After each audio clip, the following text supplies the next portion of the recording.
We are looking at the dash of the Ronnie Davis 32R. This is his small block car. And we wanted to show you a couple things here that he can actually do inside the car to make sure that he gets the handling that he wants. First of all, Ronnie, how we doing? Not bad. Good, good. Let's start with brake bias. There is a little adjustment right there. Okay. Wait, point to it again? Yep. There we go. Now, he can turn this inside the car, and by turning that, it does what? So you can bias how much pressure you want towards front or rear brake. Each one of these cylinders, one goes to the front, one goes to the rear. So turning this up or down, whatever way you got your car set up, you can either dial more rear brake or more front brake, and that'll, you can use it to your advantage if you're trying to tighten the car, loosen the car. It's not probably going to be like a cure-all if you have a really bad handling car, but could be enough to fine-tune.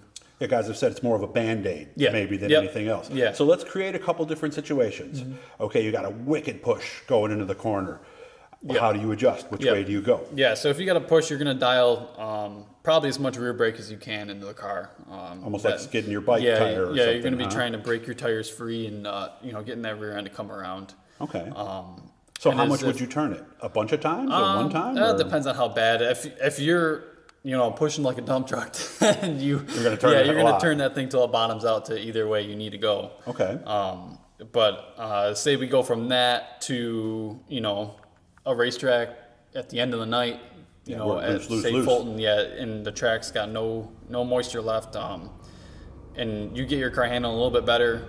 You stab the brakes with all that rear brake, it's probably going to take you around. So you're going to want to dial more front brake into the car to kind of settle it down. Almost make evenly. it push a little. Yeah.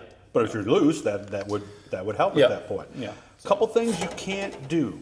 You said if you touch that when your foot is on the brake, it can create problems. So if you're trying to turn this while your foot's on the brake, it's probably going to be pretty hard just because you got pressure on all this whole system. So it doesn't mess anything else up. It's just hard to do. It's just it's easier. It's a lot easier to do with your foot off the brake. Okay.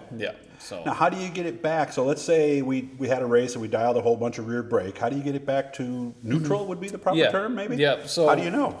Pretty much the only way to do it is bring it either one way, all the way, till you bottom it out, and then count it down. And go each the other turn way. all the way to the other end, and then cut it in half, and then that's going to be your. How many turns is it? 5, 10? Well, I think this one's 12. 12. Okay, so go 12, go all the way down, go all the way back up, count to 6, and you're back. Yeah. Okay. Now, one of the other things I've often wondered, because this is not universal, from what I understand, turning it one way in one car does not necessarily do the same thing in the other. So he's got a little thing here on the dash to remember what he's doing. Yeah, the way I built this last year, and then the Friday night car, they were backwards. They were opposite. Oh, each one was opposite. Okay. Yeah, so from going from the Friday night car to this car on Saturday night, I'd be, in the middle of a feature. I'm like, man, I can't remember which way was which. So I ended up drawing it in here and keeping it straight for me. But and obviously loose would be counterclockwise, tight would be clockwise. There's one other thing that they can do, and it's a similar situation. I still remember hearing about this one a few years ago. There's something called a right front shutoff. And if you see it, can you point to it? So there's going to be the switch for that. And that actually turns the right front off altogether? Yep. So this car has, if you can look down there, it's got an electric shutoff. So flipping this switch will cut that right front line off. Oh, just that simple. Okay. Yep.